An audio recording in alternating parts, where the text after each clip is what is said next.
충격적인 소식입니다. 전쟁? 그건 이길 수 있다는 걸 알아야 하는 거지. 그런 멍청한 걸 왜 하는 거야? 일본 도쿄대학교의 한 교수는 이렇게 말했습니다. 하지만 이 이야기들을 듣고 그녀는 그만 오열하고 말았는데요. 대체 그녀에게 무슨 일이 일어난 것인지 바로 들어보겠습니다. 안녕하세요. 저는 도쿄대학교의 사토 레이나 교수입니다. 도쿄대학교 복도를 걸으면 학생들은 제가 오면 길을 비켜주고 있었습니다. 모두가 제가 최고만을 기대한다는 걸 알고 있었거든요. 저는 이런 모습이 마음에 들었답니다. 제 연구실은 깔끔하고 정돈되어 있었어요. 책들이 책장에 가지런히 꽂혀 있었고 유럽 지도들이 벽에 걸려 있었죠. 책상에는 불필요한 공간 없이 컴퓨터와 메모장, 그리고 오늘 강의를 준비하면서 마시고 있던 녹차 한 잔만 놓여 있었습니다. 문 옆에 있는 작은 거울로 제 모습을 확인하고 있었어요. 어깨까지 내려오는 검은 머리가 완벽하게 잘려 있었고 남색 재킷에는 주름 하나 없었죠. 저는 제 모습에 만족하며 고개를 끄덕였습니다. 일본에서 가장 똑똑한 학생들을 가르칠 때는 전문적인 모습이 중요하니까요. 제가 들어서자 교실은 빠르게 채워지고 있었어요. 학생들이 자리에 급히 앉아 노트를 펼치고 있었죠. 저는 자료를 책상 위에 올려놓고 학생들의 얼굴을 바라보고 있었습니다. 어떤 학생들은 기대에 차 있었고 또 다른 학생들은 긴장한 표정이었죠. 오늘은 아시아 역사 공부를 계속해 볼게요. 제가 중요한 날짜들을 칠판에 적으며 시작했어요. 우리는 서로 다른 나라들이 어떻게 다른 속도로 발전했는지 살펴볼 거예요. 저는 일본의 선진 문화와 다른 아시아 국가들이 어떻게 뒤처졌는지에 대해 자신감 있게 이야기하고 있었어요. 이것이 제가 항상 가르쳐온 내용이었고 항상 믿어왔던 것이었죠. 한국을 언급할 때는 현대 시대를 따라가기 위해 고군분투한 나라라고 표현했습니다. 학생들은 의문 없이 제 말을 받아 적고 있었습니다. 그때 뒷줄에서 한 손이 올라왔어요. 그는 오카모토 코고로, 항상 뭔가 도전적인 표정을 짓고 있는 제 가장 키 큰 학생이었죠. 저는 그가 아주 똑똑하지만 가끔은 짜증스럽다고 생각하고 있었습니다. 네, 오카모토 군? 제가 쉬운 질문을 예상하며 말했죠. 교수님, 조선 왕조 말기의 동학 농민 혁명에 대해 어떻게 생각하세요? 교실이 조용해졌어요. 대부분의 역사적 사건에 대해 알고 있었지만 이것에 대해서는 제 지식이 부족하다는 걸 깨달았습니다. 한국의 저항 운동에 대해 깊이 공부한 적이 한 번도 없었거든요. 흥미롭지만 작은 봉기였죠. 더 넓은 역사적 맥락에서는 그리 중요하지 않아요. 오카모토의 눈빛을 보니 그가 납득하지 못하고 있다는 걸 알 수 있었습니다. 그는 공손하게 고개를 끄덕이고 다시 앉았죠. 저는 강의를 계속했지만 수년 만에 처음으로 제가 가르치고 있는 내용에 대해 확신이 없었어요. 그날 밤 저는 잠을 이루지 못하고 있었습니다. 오카모토의 질문이 계속 신경 쓰였거든요. 항상 답을 제공해 주던 책들로 둘러싸인 집 연구실에서 저는 이 농민 혁명에 대한 정보를 찾고 있었습니다. 하지만 거의 아무것도 찾지 못했죠. 이것이 생각보다 더 저를 괴롭히고 있었습니다. 컴퓨터로 눈을 돌려 온라인 데이터베이스를 검색했습니다. 검색 결과에 다큐멘터리 하나가 나타났죠. 저는 별로 기대하지 않고 재생 버튼을 눌렀습니다. 화면에는 정부군을 물리치는 한국 농민들이 보였습니다. 그들이 전주시를 점령하고 있었죠. 그들의 지도자인 전봉준이 민중을 위해 싸우고 외세를 몰아내는 것에 대해 이야기하고 있었습니다. 이들은 단순한 화난 농부들이 아니었어요. 분명한 목표와 조직적인 계획을 가지고 있던 거였죠. 컴퓨터를 끄고도 생각을 멈출 수 없었습니다. 제가 한국에 대해 잘못 알고 있었던 건 아닐까? 제가 가르쳐온 것보다 그들의 역사에 더 많은 것이 있지는 않을까? 몇 주 후 저는 여행 가방을 꾸리고 있었습니다. 혁명이 시작된 한국의 정읍으로 가는 KTX 기차표를 예매했죠. 동료들은 놀랄 거예요. 저는 보통 현장 연구를 하지 않거든요. 특히 한국에서는요. 아파트 문을 잠그면서 긴장되면서도 흥분되는 기분이었습니다. 한국 역사에 대한 제 견해를 이전에 한 번도 의심해 본 적이 없었거든요. 정읍으로 가는 기차는 너무 빨라서 창밖의 세상이 흐릿하게 보였습니다. 저는 가죽 노트를 꽉 쥐고 자리에 곱게 앉아 있었죠. 내가 여기서 뭐 하고 있는 거지? 학생 하나의 질문 때문에 어떤 작은 한국 마을로 달려가는 게 아니라 도쿄대학 교실에 있어야 하는데, 노트를 펼쳐서 정성스럽게 적어 놓은 질문들을 읽고 있었습니다. 그런데 갑자기 그 질문들이 어리석게 느껴졌죠. 진짜 학자들은 농민 반란에 대한 이야기를 쫓아다니지 않아요. 그들은 중요한 전쟁이나 왕, 공식 문서들을 연구하죠. 동료들이 제가 어디로 가고 있는지 알면 비웃을 거예요. 이건 시간 낭비야. 기차 창문에 비친 제 모습은 지쳐 보이고 확신이 없어 보였죠. 기차가 정읍역에 멈췄을 때 저는 거의 자리에 그대로 앉아 있을 뻔했습니다. 서울로 바로 돌아간 다음 도쿄로 돌아갈 수도 있었죠. 오카모토에게 충분한 학술 자료가 없었다고 말할 수도 있었습니다. 아무도 그걸 의심하지 않을 테니까요. 하지만 저는 일어나서 플랫폼으로 걸어 나갔습니다. 여기 공기는 무겁고 습했어요. 도쿄보다 훨씬 더 습하게 느껴졌죠. 택시 기사 한 명이 저에게 손을 흔들고 있었습니다. 호텔? 박물관? 그가 간단한 일본어로 물었죠. 동학농민혁명기념관이요. 짧은 차 안에서 기사는 날씨와 현지 음식에 대해 이야기하려고 했지만 저는 짧게 대답하고 창밖을 바라보기만 했어요. 이곳과 교감하고 싶지 않았습니다. 그저 사실만 수집하고 떠나고 싶었죠. 도착했을 때 기념관 부지는 거의 비어 있었습니다. 잘 됐네요. 저는 사람들이 방해 없이 관찰하는 것을 선호했거든요. 천천히 걸으며 안내판을 읽고 작은 책에 메모를 하고 있었습니다. 도쿄의 웅장한 박물관처럼 인상적이지는 않았죠. 그러다 전봉준의 동상을 보게 되었습니다. 그 모습에 저는 걸음을 멈췄죠. 전사의 자세, 무기를 든 사람이나 말을 탄 사람을 기대했어요. 하지만 그는 단순한 농민 옷을 입고 서 있었습니다. 그의 얼굴은 친절하면서도 단호해 보였죠. 싸움꾼보다는 선생님처럼 보였어요. 사람들을 신경 썼던 사람처럼 보이네. 제가 혼잣말했습니다. 그랬죠. 아주 깊이 신경 썼으니까요. 뒤에서 목소리가 들려왔습니다.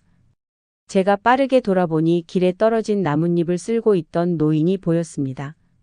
그는 관리인의 단순한 유니폼을 입고 있었죠. 그의 얼굴은 햇빛과 세월로 주름져 있었지만 눈은 밝고 또렷했어요. 저는 자리를 뜰 준비를 하고 있었습니다. 관리 직원과 이야기하러 온 것은 아니었으니까요. 하지만 그의 부드러운 미소에 있는 무언가가 저를 떠나지 못하게 했습니다. 그는 약간 고개를 숙여 인사했죠. 제 이름은 박진우입니다. 그가 놀라울 정도로 유창한 일본어로 말했습니다. 제 고조 할아버지는 전봉준과 함께 싸우셨어요. 제 눈이 놀라움으로 커졌습니다. 이분은 그저 평범한 직원이 아니었습니다. 이분은 제가 연구하고 있는 역사와 개인적인 연결고리가 있는 분이었죠. 대부분의 방문객들이 놓치는 것들을 보고 싶으세요? 그가 물었습니다. 저는 망설였지만 고개를 끄덕였습니다. 박진우 씨는 저를 기념관 곳곳으로 안내했습니다. 제가 그냥 지나쳤을 것들을 보여주었죠. 전봉준이 추종자들과 식사를 나눴던 단순한 나무 그릇, 농민 지도자들 사이의 편지들은 그들이 화난 폭동이 아니라 신중한 계획을 가지고 있었다는 것을 보여주었습니다. 그들이 통제하던 지역에 자체 정부를 설립한 기록들도 있었어요. 작은 문서실에서 박진우 씨는 어떤 학술서에서도 언급된 적 없는 문서들을 보여주었습니다. 전주 화약은 농민들이 1894년에 정부 관리들과 직접 협상했다는 것을 보여주었죠. 이것은 당시 아시아 어느 나라의 농민들에게도 아주 특별한 일이었어요. 왜 이것이 더 잘 알려지지 않은 거죠? 이건 모든 역사책에 실려야 하는데요. 박진우 씨의 눈가에 주름이 잡히며 미소 짓고 있었습니다. 때로는 우리가 찾고 있는 것만 발견하게 되죠. 아마 당신은 지금까지 찾아보지 않았던 거예요. 그 말은 차가운 물을 끼얹은 것처럼 다가왔습니다. 그가 맞았어요. 저는 한국 농민 역사에 중요한 것이 없다고 가정했기 때문에 찾아보지 않았던 거였죠. 그날 밤 작은 호텔 방에서 저는 침대 위에 메모들을 펼쳐 놓았습니다. 하루 동안 전체 여행에서 배울 것이라고 예상했던 것보다 더 많이 배웠습니다. 하지만 그것은 새로운 사실들만이 아니었습니다. 역사를 바라보는 새로운 방식을 발견한 거였죠. 사흘짜리 여행이 어느새 2주로 늘어나고 있었습니다. 저는 도쿄대학에 전화해서 중요한 연구를 위해 더 많은 시간이 필요하다고 말했죠. 머릿속에서는 질문들과 연결고리들이 윙윙거리고 있었죠. 노트북에는 이전에는 한 번도 생각해 보지 않았던 사실들과 아이디어들로 가득 차고 있었습니다. 정읍에서 안동으로 여행하고 있었습니다. 창밖으로는 푸른 논밭과 작은 마을들, 그리고 마치 온화한 거인처럼 그들을 보호하는 듯한 산들이 지나가고 있었죠. 저는 100년 전에 이곳에 살았던 사람들, 이 땅을 지키기 위해 싸웠던 사람들에 대해 생각했습니다. 그들은 이제 책에서보다 훨씬 더 실제처럼 느껴졌어요. 안동에서 저는 지역 역사학자인 김선희를 만났습니다. 그녀는 날카로운 눈과 더 날카로운 두뇌를 가진 여성이었죠. 제가 도쿄대학 교수라고 소개하자 김 선생님의 미소가 딱딱하고 차갑게 변했습니다. 많은 일본 학자들이 여기 오죠. 보통은 우리 박물관을 보기도 전에 무엇을 쓸지 이미 알고 있어요. 그 말이 제 가슴에 찔렸습니다. 그것이 사실이라는 걸 알고 있었으니까요. 저는 이제 다르게 보기 시작하고 있어요. 제가 놓치고 있던 것을 이해하는 데 도움을 주시면 감사하겠습니다. 제 목소리에 진심이 담겼던 모양인지 김 선생님의 표정이 부드러워졌습니다.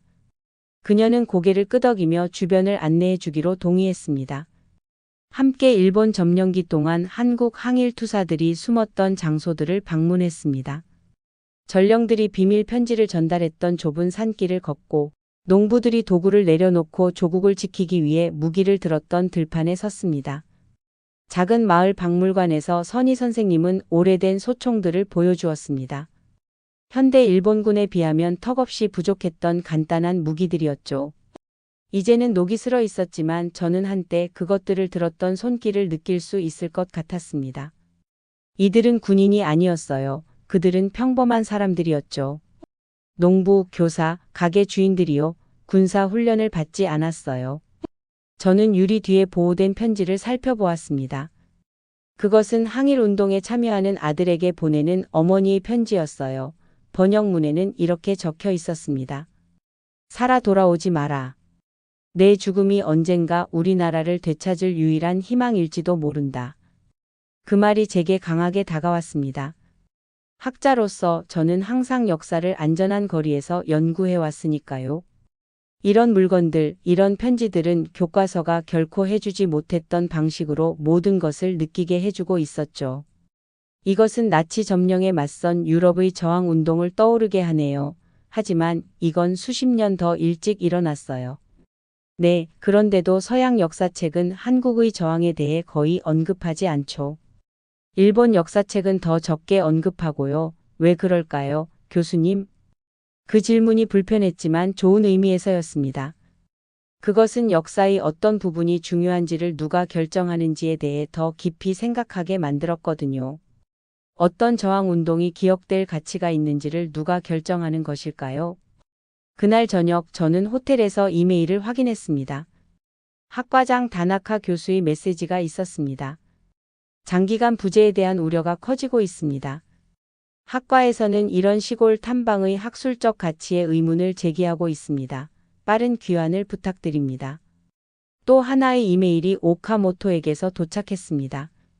교수님의 연구 노트가 정말 흥미롭습니다. 이것은 우리가 아시아 역사를 가르치는 방식을 영원히 바꿀 수 있을 것 같아요. 이 연구를 계속한다면 동료들을 화나게 하고 저를 위험에 빠뜨릴 수도 있어요. 하지만 지금 멈춘다면 더 이상 완전히 믿지 않는 것들을 가르치러 돌아가야 할 거예요. 다음 날 저는 항일투사 이강년이 마지막 항전을 벌였던 곳을 방문했습니다. 박물관 기록에 따르면 그가 체포되었을 때 이렇게 말했다고 해요. 나라가 있어야 내가 있고 백성이 있어야 내 목숨이 있다. 거기 서서 저는 중요한 무언가를 이해했습니다. 이 항일 투사들은 단지 정치적인 이유로 싸운 것이 아니었어요. 그들은 자신들의 정체성, 그들이 민족으로서 누구인지를 위해 싸우고 있던 거였습니다. 그날 밤 저는 이 노트북 키보드 앞에서 망설이고 있었죠.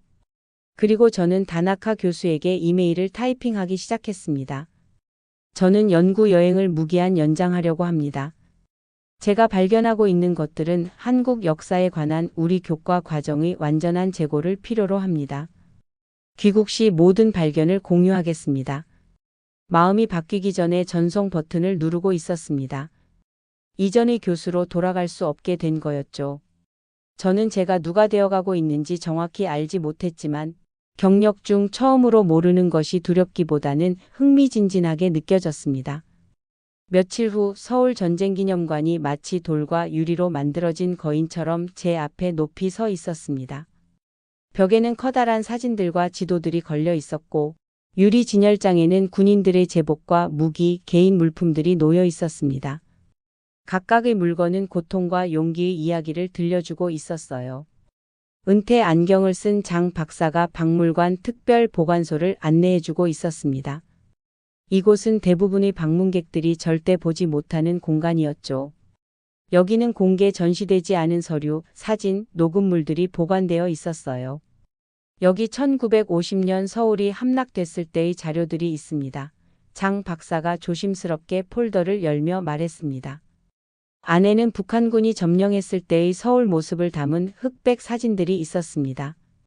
어제 제가 걸었던 거리들이 완전히 달라 보였죠. 건물들은 부서지고 도로에는 버려진 차들과 물건들이 가득했어요.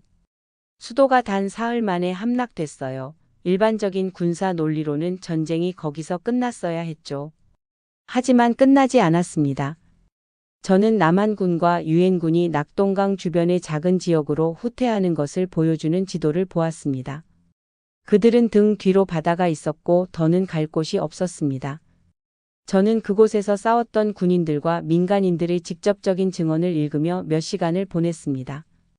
그들의 말이 페이지를 뛰쳐나와 제 마음으로 들어오는 것 같았어요. 그들은 모든 것을 잃을 수도 있다는 걸 알면서도 계속 싸우고 있었던 거였죠. 그들은 이길 수 있다고 믿을 논리적인 이유가 없었는데요. 라고 제가 말하자.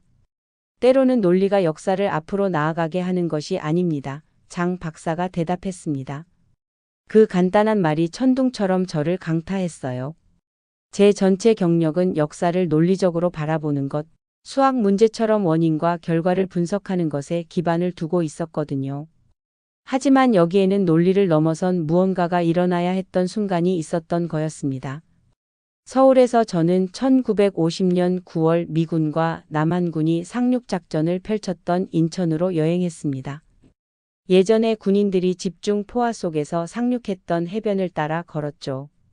오늘날의 바다는 잔잔하고 평화로웠어요. 그때의 혼란과는 전혀 달랐습니다. 시 기록보관소에서 저는 상륙 전날 밤 한국 해병대원들이 손으로 쓴 유서를 발견했습니다. 하나는 이렇게 적혀 있었어요. 명령 때문에 싸우는 게 아닙니다. 우리나라가 사라지는 것을 지켜볼 수 없어서 싸우는 겁니다. 승리가 불가능해 보일 때 사람들은 왜 싸울까? 이제 그 답은 명확하면서도 복잡해 보였습니다. 그들은 이길 수 있다는 걸 알아서가 아니라 저항 자체가 그들의 민족 정체성을 살아있게 하기 때문에 싸우는 거였죠. 저는 이 생각들을 이해해줄 사람이 필요해 오카모토에게 전화를 걸었습니다. 한국의 저항은 단지 땅이나 정치에 관한 것이 아니었어. 그것은 그들이 민족으로서 누구인지, 정부가 무너져도 존재하는 무언가를 지키는 것에 관한 거야. 그건 교수님이 전에 가르쳐 주신 것과 매우 다르게 들리네요. 오카모토가 조심스럽게 말했습니다. 맞아, 나는 잘못된 시야로 역사를 보고 있었어. 다음 날 아침 저는 전쟁 중의 민간인들을 기리는 작은 박물관을 방문했습니다. 한 사진에는 노인 여성들이 군인들에게 탄약을 나르는 모습이, 또 다른 사진에는 저항 단체들 사이에서 비밀 메시지를 전달하던 어린이들이 보였어요. 민간인과 군인 사이의 경계가 사라졌습니다. 박물관 안내원이 설명했어요. 모두가 저항에서 각자의 역할을 했죠. 이 말은 퍼즐의 마지막 조각 같았습니다. 저항운동은 군사 역사의 각주가 아니라 사람들이 가장 깊이 소중히 여기는 것을 보여주는 복잡한 사회운동이었어요. 한국의 100년간 저항은 외부 세력에 대한 싸움이 아니라 그들이 민족으로서 누구인지를 선언하는 것이었죠. 그날 저녁 저는 호텔 방 창가에 앉아 있었습니다. 서울의 스카이라인이 불빛으로 반짝였죠. 한때 파괴됐던 곳에 이제는 현대적인 건물들이 당당하게 서 있었습니다. 저는 노트북을 열고 타이핑을 시작했어요. 점령을 넘어서 20세기 한국의 문화적 저항과 국가 정체성. 이것은 제 새 책이 될 거예요. 개요를 작성하며 저는 단지 한국 역사를 기록하는 것이 아니라 역사에 대해, 가르침에 대해, 제 자신이 알고 있다고 생각했던 모든 것을 재검토하고 있다는 걸 깨달았습니다. 제 손가락에서 생각보다 더 빠르게 말들이 흘러나왔어요. 평생 처음으로 저는 머리뿐 아니라 마음으로도 글을 쓰고 있었습니다. 항상 유지해왔던 학문적 거리감이 사라져 있었죠. 역사는 단지 날짜와 전투에 관한 것이 아니라 사람들, 그들의 투쟁, 그들의 희망, 그들의 꿈에 관한 것이라는 더 깊은 이해가 자리 잡고 있었습니다. 2달 동안 떠나 있다가 돌아온 저는 도쿄대학교 복도를 걸으면서 이상한 느낌이 들었습니다. 모든 것이 똑같아 보였어요. 반짝이는 바닥, 나무 문들, 공지사항으로 가득한 게시판들. 하지만 떠났던 그 사람과 지금의 저는 같지 않았습니다. 다음 날 아침 저는 회의실에 들어섰습니다. 교수 회의가 시작되자 불편한 침묵이 흘렀어요. 학과장 다나카 교수가 눈에 불만이 가득한 채 저를 바라보고 있었습니다. 사토 교수, 당신의 장기 부재는 학과 일정에 상당한 혼란을 일으켰습니다. 불편을 끼쳐드려 죄송합니다. 하지만 한국에서의 연구를 통해 우리 교과 과정을 크게 개선할 1차 자료들을 발견했습니다. 우리는 교과 과정 조정을 위한 절차가 있습니다. 당신이 제안한 변경 사항은 학문적이라기보다는 정치적으로 보이는군요. 예전에는 이런 비난이 저를 무너뜨렸을 거예요. 하지만 이제는 눈 하나 깜짝하지 않고 그의 시선을 마주했습니다. 정치적이 아니라 사실적입니다. 모든 것을 꼼꼼하게 문서화했어요. 제 연구 결과를 기꺼이 학과와 공유하겠습니다. 그날 오후 늦게 오카모토가 연구실을 정리하는 저를 찾아왔습니다. 저는 한국 역사 연대표를 위한 공간을 만들기 위해 더 많은 유럽 지도를 내리고 있었던 참이었죠. 학생들이 교수님의 귀환에 대해 이야기하고 있어요. 많은 학생들이 교수님의 새 연구 프로젝트에 참여하고 싶어 합니다. 다른 교수들은? 제가 물었습니다. 일부는 회의적이에요. 하지만 다른 사람들은 호기심을 갖고 있어요. 교수님의 명성 때문에 그들이 동의하지 않더라도 주목하게 되죠. 대학은 바다에서 방향을 바꾸는 거대한 배처럼 천천히 변하죠. 하지만 설득력 있는 증거에 직면하면 변하기 마련이니까요. 돌아온 후 첫 강의에는 너무 많은 사람들이 몰려왔습니다. 학생들이 바닥에 앉거나 벽에 기대어 있을 정도였죠. 알아보지 못하는 얼굴들도 보였습니다. 제 연구에 대해 들은 다른 학과 학생들이었어요. 저는 이전과는 다르게 강의를 시작했습니다. 날짜와 이론부터 시작하는 대신 이야기로 시작했죠. 죽을 수도 있다는 걸 알면서 아들을 싸움터로 보낸 어머니. 자신들만의 정부 체계를 만든 농부들, 전쟁 중 저항군에게 메시지를 전달하던 아이들 이야기요. 우리는 한국 역사를 오해해 왔습니다. 단지 일부분을 놓친 것이 아니라 근본적으로 잘못 해석한 거예요. 오늘 우리는 그 실수를 바로잡기 시작합니다. 수업 후 몇몇 교수들이 저를 찾아왔습니다. 제 연구를 의심했던 사람들도 있었죠. 당신의 증거는 설득력이 있군요. 요시다 교수가 인정했습니다. 비록 많은 사람들이 여전히 당신의 결론에 대해 토론할 테지만요. 진실은 종종 토론을 만들어내죠. 제가 작은 미소를 지으며 대답했습니다. 그날 저녁 저는 책 원고의 최종 수정을 마무리하고 있었습니다. 이 여정을 시작하게 한 오카모토 코고로에게, 그리고 저항 이야기가 온전히 전해질 자격이 있는 한국 사람들에게. 내일 강의를 준비하면서 저는 가장 큰 도전이 다른 사람들을 설득하는 것이 아니라 자신의 믿음을 계속해서 의심하는 것임을 깨달았습니다. 진정한 학문적 용기는 이미 생각하고 있는 것을 방어하는 게 아니었어요. 그것은 새로운 증거에 마음을 열고 변화할 준비를 하는 것이었죠. 제 책상 위에는 전에 없던 사진 한 장이 놓여 있었습니다. 정읍에 있는 전봉준 동상, 단순한 농민 옷을 입고 눈에 결 연함을 담고 서 있는 모습이었죠. 그것은 제 학문적 자존심 때문에 거의 놓칠 뻔했던 것을 매일 상기시켜 주고 있었습니다. 여정은 계속된다. 저는 제 질문이 다음에 어디로 이끌지 정확히 알지 못한다는 사실에 설레고 있었습니다. 그 알지 못함이 실패가 아니라 모험처럼 느껴지고 있었어요.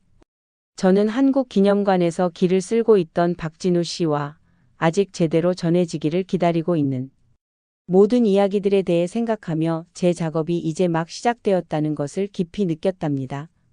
오늘 제가 가져온 사연은 여기까지입니다. 어떻게 들으셨나요? 따뜻한 사연을 주변에 나누고 댓글로 여러분의 생각을 알려주세요.